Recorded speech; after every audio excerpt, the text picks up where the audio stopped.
Take two. Hi, everyone. Welcome back to my channel. This is Michelle for Afro Expats. And today I have the absolute pleasure of speaking to Eziada, Sophia. I also was able to meet her. A lot of times I don't get to meet people, but we were able to meet a couple months ago, earlier this year, because she's a fantastic hairdresser, stylist. She has her own salon now, and she's over in Playa del Carmen. And I just really wanted to get her on because she's such a sweetheart. And we were able to round up a couple ladies here in San Miguel back in, I think it was March or April of this year. Yeah. And they were so kind. They flew over, they did our hair for a few days. So we were super excited about that. And, you know, we've been in touch ever since. So I wanted to just feature her because she's doing great things in Playa. And I know that several people in my audience have asked about styles and things like that, and salons and who does what. So you can jump in and tell us a little bit about your salon, and then we'll talk a little bit about your journey. So go ahead and introduce yourself. Hi everyone, my name is Eziada Sophia. I'm from Nigeria, living in Mexico for 3.5 years now. We just started a salon here on April, here in Playa del Carmen. It's 4 months old right now. I teamed up with a Mexican lady. Her name is Michelle, of course. Good luck. Yes, my partner is a Mexican lady, so we open a salon together. But mainly we do hair, we do braids, we do all, Afro hair. So it's been going so well. It's been going well. Now we were planning to just make it to be a Black-owned salon because my partner should be leaving soon. Mm-hmm. So I have this Black lady here in Playa, so we're gonna be teaming up together just to make it only Black-owned salon. Oh, good for you. Good for you. Congratulations on that. What's the name of the salon? It's Luxxio Hairstyle and Nails. Luxury? Luxxio. Yes, it's like luxury, but we just try to put it in Spanish, so we just fix some words to make it like Luxxio. Okay, Luxxio. Okay. Hair and nails, did you say? Okay. Nails. Okay, because I want to make sure that's in the description below as well. Do you guys have like a Facebook presence? I can't remember. Yes, we do.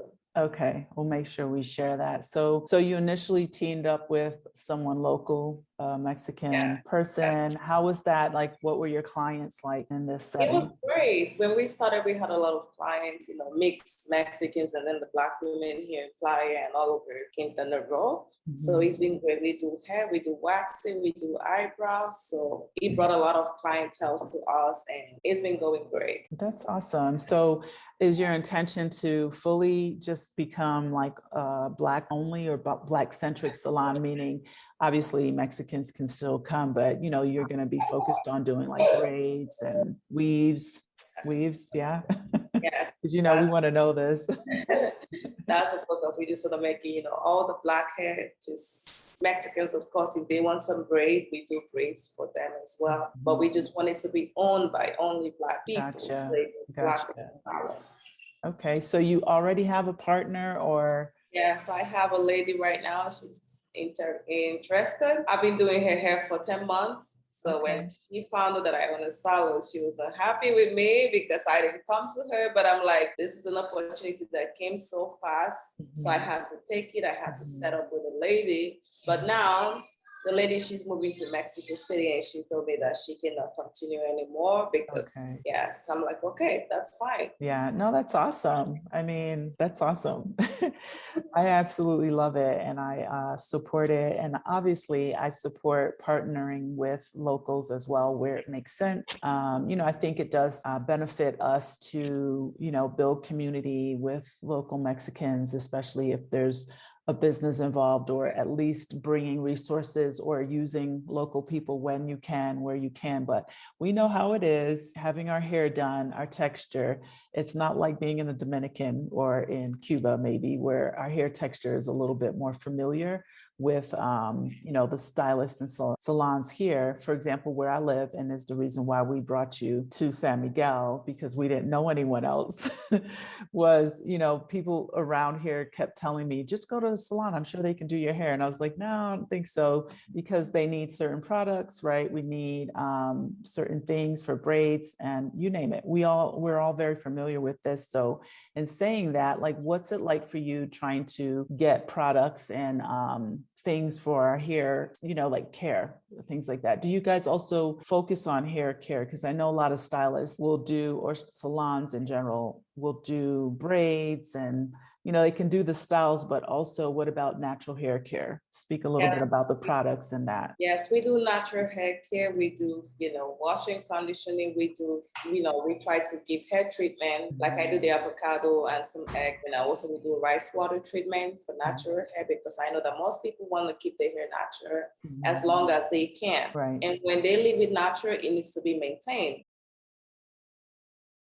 So we give natural hair care treatment. We do all kinds of treatment for the hair, which I know is good for the ladies, and they keep coming back for it. So it's working. Regarding the product that we use, sometimes I have my client bring some for me from the States when they're coming back to Playa, or I use Amazon. They also deliver here. So it's been good like that. And is it pretty easy for you to get like products for weaves and braids? I know braids, I know you do that. Yeah, I mean, here in Playa, they have it, but it's not good quality. So I try as much as possible not to use them, because it's itchy. People don't feel comfortable with the kind of textile material that is around here. So most times I have all my clients, they bring in a lot for me when they travel. They're like, oh, Sophia, you need something? I'm going to the state. What do you need? What do you need?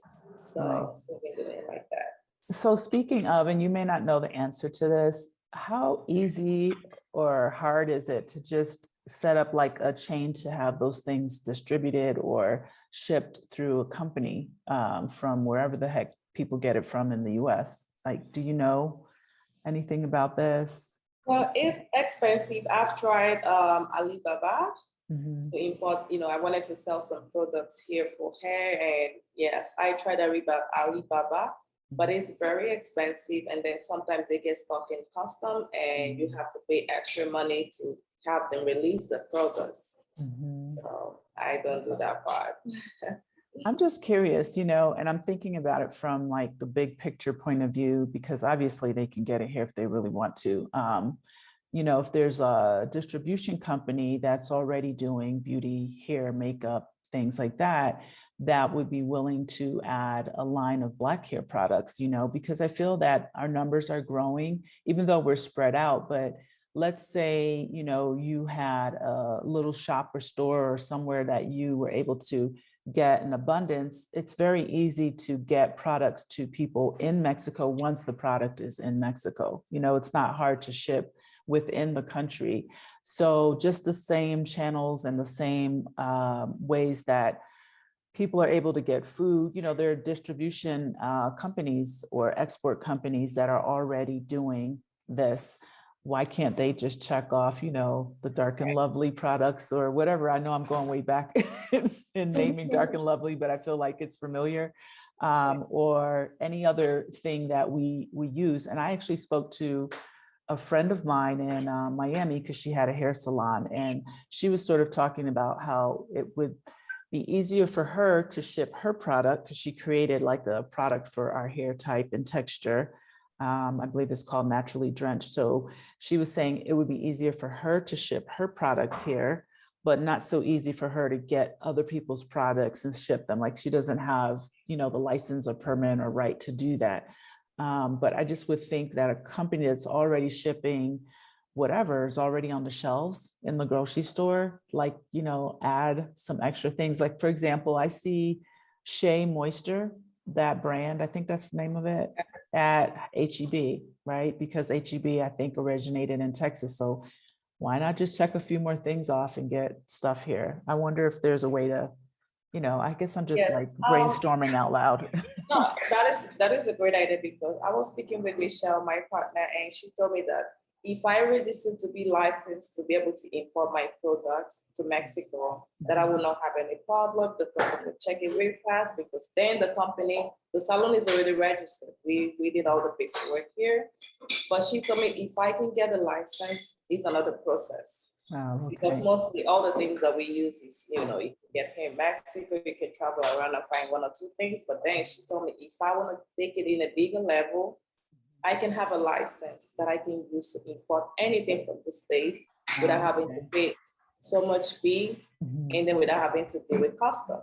Okay. So that's the next thing. Of course, I'm going to speak to the director. He's going to help me to find out the next step, how to do that, because I know it will benefit everybody. It will. Absolutely. Absolutely. I mean, I bring my own things too, and they last for a while, but we've lost the convenience of just being able to walk into wherever in the US, because we know that hair salons, not salons, but not just salons, but hair shops and stores are an abundance, especially in major cities in the US. But I remember being in hair salons in the US, and there was always somebody walking in with product. They would come in, ask the stylist, like, what do you need? So I'm wondering what the channels are here in Mexico. I don't know if there's like a person showing up at like a major hair salon in, let's say, Mexico City, or even here in San Miguel or Querétaro or in Playa. Are they just coming and saying, what do you need, and then delivering it? Or does that person have to physically go and get it or physically order it? What I do regarding the hair color and the dye, and we use Schwarzkopf because the product is very good. So how I do it is that they have a company in Cancun. They have already a distribution center in Cancun. So all the time I have to send a message, okay, I need this, I need this, I need that. Okay. And then they will take the order and then deliver to Playa. Okay. So have you ever asked them, can you get black hair products? I did. They got me a shampoo that I use right now on my clients, and it's very good. So that's the only thing I've asked them to get for me. And yes. All right. I would ask them. I would give them a list, pictures and everything. I'll be like, can you get any of these? Because if you're able to get it, you could be potentially that person, you know what I'm saying, that has the stuff we need, and you could charge for us to have it shipped, because it doesn't cost a lot. Once it's here, you can ship things, I don't call it the old fashioned way. Right. Ship things on a bus here and it's not expensive. It's like $15. I would pay for that as opposed to, trying to bring a suitcase full of stuff back with me. I mean, that's also fine, but we're not always traveling. And like you said, yes, people are offering it to you, but sometimes if you need it on demand, just a thought, I would ask them, hey, I have a lot of clients. I can probably grow this. There's a high demand from Black women because we love to do our hair. We like to get our hair done, our hair did. And, if you're able to maybe establish a relationship, just a thought, not telling you what to do, just talking about it. So so tell me a little bit more about your intentions for the salon, what your clientele is like, like how you got into this, and then we'll talk a little bit about your journey from Nigeria to Mexico, because I think it's really sweet. I love your story. I love it. Thank you. Well, when I first got here, I've been doing hair from the house. I had a small space in my home where I started from somewhere. I had hair more on Facebook. That's how I started my page. So I've been doing hair, getting clients, and Mexicans, they come to me a lot because they wanted to get some braids. Mm-hmm. So from there, I was like, maybe it would be good if I take this to other parts of Mexico. Mm-hmm. So first I went to Tulum, and then I saw some lady. They were like, "Oh, we're looking for someone to do my hair." Oh, I'm like, "Okay, I'm here, and I am a stylist. So why don't we just get on with it?" Mm-hmm. So that's how I started again, and then it's been going well. And then I started building clientele. People started recommending me for the work that I do. And then I had a partner at the relocate, so we do the job together, so it goes faster. Mm-hmm. So that's how we all started in the beginning. And then now I have Mexicans because I've been giving classes on how to take care of Black hair. I have to wash. I love it. Blow dry, yes. So all the stylists right now at the salon, they're learning a lot. They're learning how to do braids. I mean, sometimes when they learn, they leave. They're like, okay, I know it now, I'm leaving. So that is still something that I have to like find the right people that is gonna be there with me, like permanently or at least for the long run. Right, Yes, right. but so far so good. Yes. That's awesome. I love that you're training. I didn't know that part. I give classes, so. Yeah, because someone even mentioned that to me a while ago, like, is it possible for us to train some local people that could do our hair? I'm like, yeah, it's possible, but I'm not a stylist and I really don't want to do that. I guess if someone really wanted to know, they could seek it out. But even with the braids, like you guys did a phenomenal job. I got my giant twist. I don't know what they're called. I just call them jungle twists. Yeah, they were beautiful. That was the first time I had ever done, first of all, big and really long, and they were fun and heavy, but I tried, just so you know. We think we can do everything because we have YouTube nowadays, but no. Okay, I tried later in the summer after I took those out, gave my hair a break, and it was pretty epic fail at that point because I took the twist and I was like trying to do, I don't know how you guys got it to stay twisted. I remember it was like super tight when you started, I think you started it and then your partner kind of finished them. And I was like, oh, that's all they did. They just keep twisting it and twisting it and twisting it. So I tried it and it was like a hot mess, just so you know that. I love the braids that you guys did for me. So I ended up just putting that to rest. And I was like, okay, this is obviously not my thing. But I think that's amazing that you're training people. Is your intention to potentially hire some locals and have them work for you? Okay. Now they do. I have 5 locals working. The Wow. nail is local, the eyelashes is local, the hairstylist, the color, they're all local. I love that. I'm glad that you're like really pulling people in from the community. Congratulations.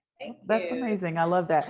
You guys that are watching this, like, seriously take note, because this is my heart's desire, I should say, is to really try to bring our skill sets, whatever they are, from wherever you come from, and still, like, teach people around you that are locals when you can, hire them to do things for you, work for you. Sometimes, yes, the language can be a little bit of a challenge. I know you speak Spanish, right? Yeah, you speak Spanish.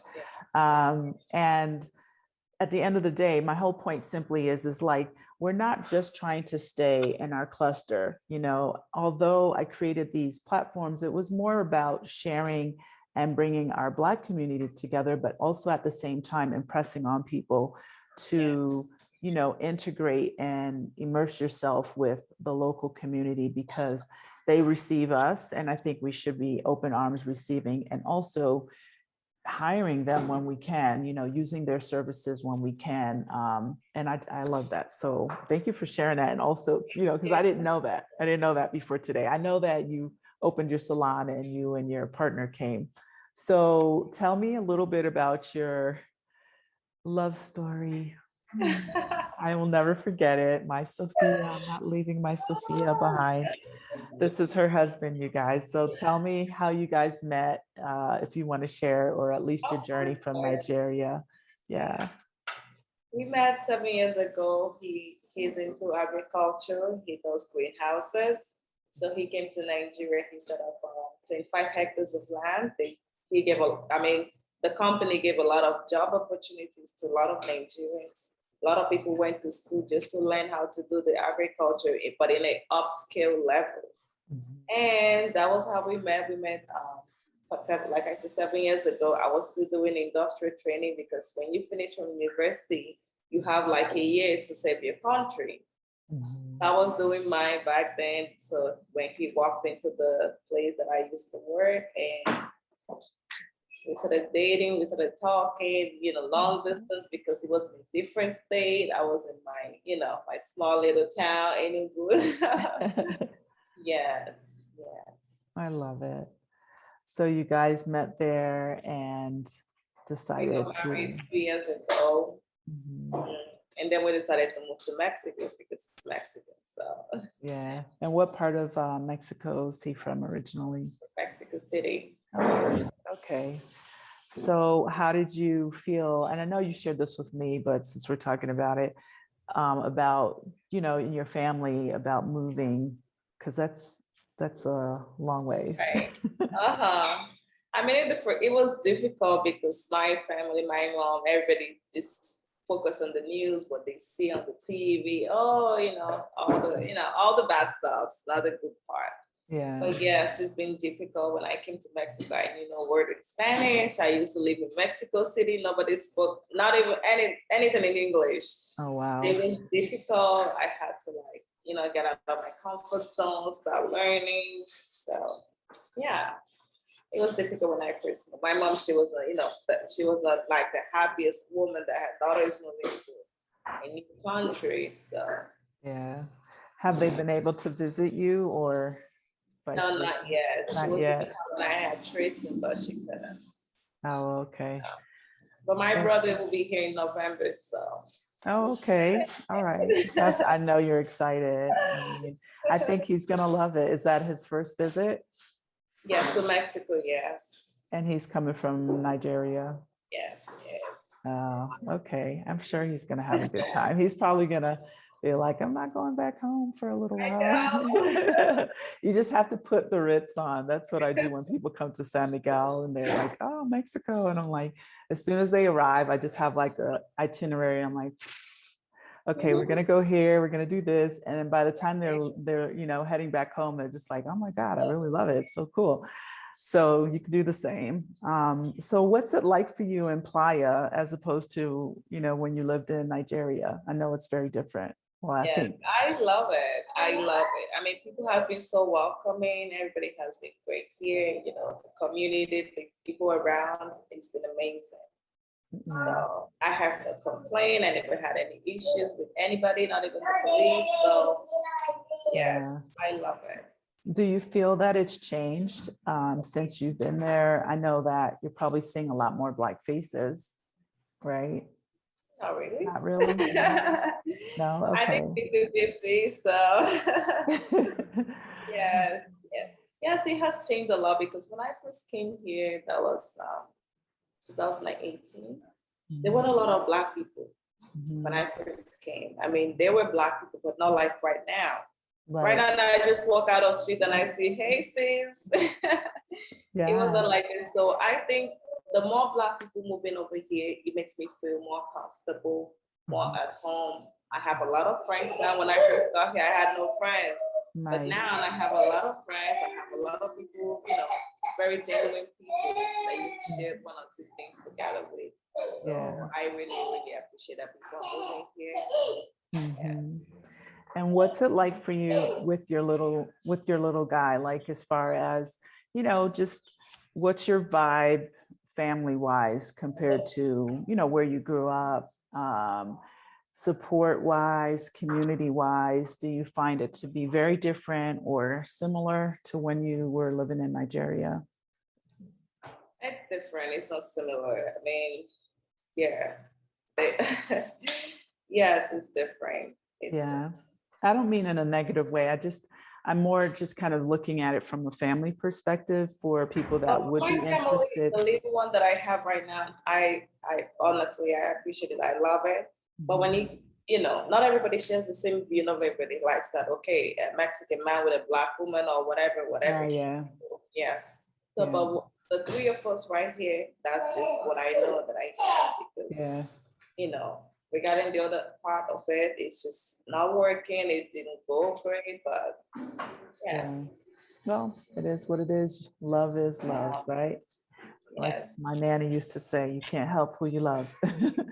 I think it's beautiful. I love the story. I love that you guys met in your country and then now you're in his country. I just think it's a beautiful thing. And I always really get excited to share like people's journeys here, not to be just like digging in your personal life or anything, but as an inspiration, that you never know where life is going to take you and or where your journey is going to be and who you might meet and who you might fall in love with. And it also kind of like gives people, I think, a brighter light to look at in regard to just having an open heart, right? Because if you weren't open to that experience, you probably wouldn't Right, have. I would still be Nigeria. Right, you could have been like, oh no, I'm only going to Right. be with I mean, I this. never thought that I was gonna be here, not even one time, not even, all my Yeah. life I was, African home, they just raise you, they just train you to be like this person, to Yeah, be this, not that anymore. So yeah, yeah, I actually did a lot. I said I was in my comfort zone, my mindset was just different.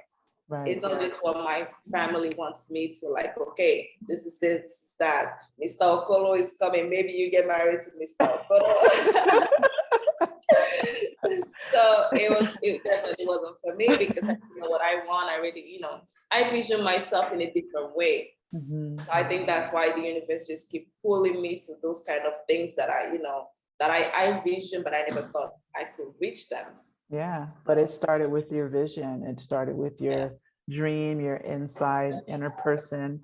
I love it. I think it's beautiful. I mean, I'm sure your family, I would assume they're like really proud of you because I'd be Oh like, yeah. oh, she got there, Very she happy. made it happen.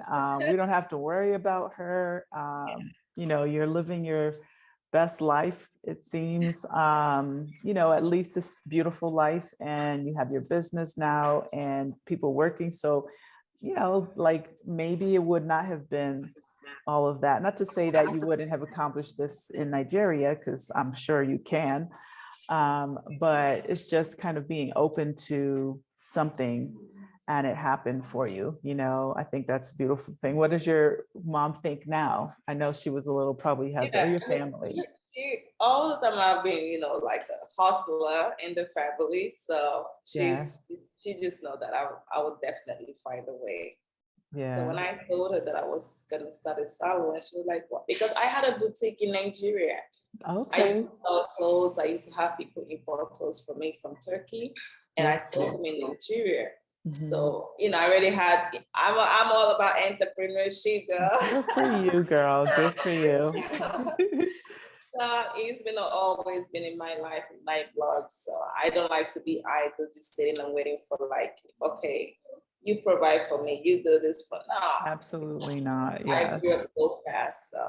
I So my love mom, it. when I first shared the news to her, she was so excited because she knew that because in the beginning I was like, oh, I don't speak Spanish, I cannot do this, I cannot do that. But with me mingling with all the locals, getting in contact, being friends, so, being like in their community, it helped me a lot with my Spanish because Right.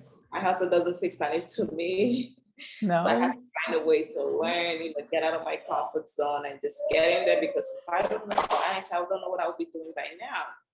It would Right. have been Right. like, okay, working for the company online, and it's not what I envisioned for myself. So Right, right. No, this is you. This is all you. I know you're all about hair, beauty, nails. So if you guys really want to get all dolled up and, your hair is not looking fabulous, I think you should certainly try her out.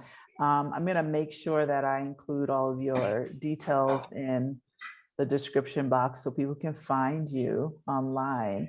And what's with your other partner? Is she coming back or you just, I don't think so. oh, okay. We had a fallout after Oh, the Miguel trip, so, but oh we're no. still friends, but not in business aspect. Okay, I mean, okay. sometimes when you have these dreams, when you have this vision and you share with people, they just tell you, oh, don't do it. Yeah, Don't that's do it. They true. just try to find a way to like keep you in the box. So That's true. the mentality was just different. The way that I envisioned everything was just different. So that didn't collide together with us. But we still talk, but not like in no business relationship. Yeah. Well, I understand that. I mean, I think a lot of times, and I say this in a lot of conversations and with other people, sometimes people in general, humans, we have a tendency to be more, fearful. So it brings out the negative or the fearful, side of us as opposed to the supportive side, that's a little more adventurous and excited about something new or the unknown or whatever it might be. And I think a lot of times, because I've experienced this a lot throughout my life, but also as an adult, just starting with whatever I started with work, and okay, a year later, I'm going to try this, I'm going to try that. You know, I'm constantly, you know, exploring other ideas. And yeah, there's always like some naysayer, you know, and I think it's kind of, you know, it can be disheartening and it can be discouraging if you don't have like that gumption sometimes to just say, okay, you know, I don't really need anyone's advice, or I don't need their input, or I don't necessarily value what they're saying, because yes, like you said, it can bring that gray cloud. And sometimes you may start doubting yourself, and maybe your idea is like fantastic, right? Because look where you are right now, right? Look what you're doing. So I think that that's a great piece of advice to just share with people. It's like coming to Mexico, I think, can be very daunting.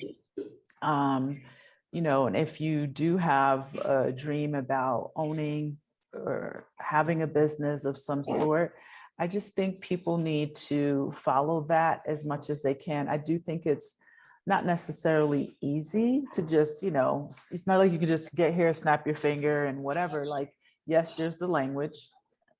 Yes, there's, you know, being and doing it legally. That's another conversation for a whole nother, a whole nother Zoom or recording. But it's possible, you know, and this community that I created is to kind of share, you know, these stories like yours and others that have come here. They've done things. They like, I'm going to speak to Teresa in Mexico City in a few days, and I know she was on before with Picky Girl Travels and Adelia, maybe Rashida, I'm not sure. But she started a Jamaican restaurant. You know, she's from Jamaica, and that's my country. Go ahead, Yardies. Yeah. Anyway, she started her thing, did not have a plan for it, and she just followed her heart as well. So, you know, I hope that people find inspiration in this, that even if you just worked your regular job wherever in your country, if let's say if you were in the US and you worked a 9 to 5, I mean, we all kind of have something probably throughout our lives that we wanted to do, right? You know, I always wanted to be an interior designer. So I get to express myself in my house. But, and, you know, I've been lucky enough to be involved in bills and building homes in places in the past. But my point simply is that, you know, coming here, I didn't really have a big plan either in regard to something, but I knew I wanted to do something, right? And you wanted to do something, and we all just kind of keep chipping away, right? It's like, okay, learn the language, understand what I need to do, understand what it takes, and then just keep chipping away. So this is my 2 cents worth, is to keep chipping away at your dream, whatever it is, and, you know, bring it to the people. I am super grateful for you. And if and when I get back over to Playa, because I've been there a few times, I will certainly pop in and at least, the very least, maybe get lashes, because I could certainly use them. You can't even see my eyes, right? Get some lashes, because I'll already come with my hair done for sure. Can't go to the beach without your hair done. And for those that don't know, Playa del Carmen, I'm sure everyone watching this video knows this. This is beachside. It's in the Yucatan. It's beautiful, gorgeous. There's a bunch of beautiful, gorgeous people, from Mexicans all the way to Americans and Nigerians, and the whole mix. It's a beautiful place. So get lots of sunshine there. So is there anything else you want to share with us about your journey, your business, your store, I mean, life in Playa? Playa has been good. You know, I had my birthday last week. A Oh, lot of that's right. friends Happy last week. birthday So, again. life has been good. Everything has been good. Business is going well. I mean, it's not like, you know, oh, boom, we have, you know, whatever that we're looking for, but it takes time. It's slow. Everything is like process. So, yes, but so far, so good. Yeah. And I think you're at the start of, you know, a lot of really good things, because this group of us it's growing, and it's really growing in Playa. It's growing in Tulum. It's growing in Playa. It's growing in Merida. Yeah. So for anyone in the neck of the woods, like, there's your hair salon. So you guys don't have to ask me, because I'm in central Mexico, which, by the way, is 22 to 23 hours away by car, just in case you didn't know how big Mexico was. Don't ask me if I can come and have a cocktail with you tomorrow because you're flying into Cancun tomorrow. No, I cannot. People ask me that. They're like, hey, I'll be in Cancun tomorrow. Would you like to have a drink? And I'm like, do you realize how far that is for me? Okay, just get a scope of this country is huge, right? Everything about it is big. But yeah, I think this is a great thing. I'm so happy for you and super Also, ecstatic. I want to chip in that we also have travel plans, like to go travel to different cities, like I did in San Miguel. Thank you Good. for having me. Okay, no, Yeah, so absolutely. the option is still open. We still travel. Like I still go to Merida like every month to have Okay, the ladies get their hair done. So awesome. And what does your clientele look like in Merida? great, great. Yeah. Yeah. Yeah, and again, for anyone that doesn't know this, Merida is definitely becoming a Black expat hub all along that, coastline, all along the coastline over there. It's becoming really up in, Black expat hub. There are lots of Facebook pages you can get on to and, get information. But yeah, that's really cool. I didn't know that you were traveling over there. I know that you had some appointments, I think, right after you left San Miguel. Yes, for the lady. Yeah, someone contacted me when we were still in San Miguel, so that was the contact that I saw until now. Awesome, awesome. And have you had, well, first of all, how far is Merida from where you are? Yeah. For 3 hours. Okay, that's what I thought. Have you had anyone like come from Merida? Like because I know I'd round some ladies up. They came for vacation in Playa, but they came without their hair done, so they just got it done and then enjoyed Playa. Nice. I love it. I love it. And her prices are very fair. She does a fantastic job. If possible, maybe I'll add some pictures to this video. I'm not going to promise you guys that, but maybe I'll add a couple pictures of your work. So yeah, maybe you can send me some stuff on my, let me think about how I can do that. Yeah, maybe you can send me some things on my phone and then we can add some of your work there and all the details. So yeah, is there anything else before we get back to our busy Tuesday? Well, I just want to say thank you for having me, and then Absolutely. I'm looking forward to giving more to the community, to the Black experts, to the locals as well. I mean, that's my goal, that everybody comes out looking beautiful, looking happy, your hair laid, everything ready to hit it off. Yes. So, yes. Well, I thank you for being here. Thank you for everything you give of yourself and creating the space for women of color and Mexican women and white women and whoever wants to get their braids on and their hair done and their nails done and their lashes and the whole nine. I am really happy that you started your own thing. I think you're an amazing woman and I love your story. I love your journey. I love what you're doing. And I'm really grateful also that you're here sharing it with me and my audience. And yeah, and I'll put all your details in the bottom. So now you guys have it for anyone that's over there, whether you're in Merida, Playa, Tulum, anywhere in between. Or if you just come in for vacation and you just want to get your hair done in Mexico, like there you go, there you have it. So you can look her up, Eziada, Sophia. I'm so used to calling her Sophia. I'll put everything below and I'll probably throw a couple pictures in here so you guys can see what her styles are. I'm gonna put my braids in there. I actually took that picture in the same shirt. Okay, yeah, and I think I had like a bandana or something on. So I'm gonna definitely share that. All right, my love, you have a fantastic day and thank you so much for being here. I truly appreciate your time. All right, and good luck. Good luck. All right, speak soon. Bye. Bye.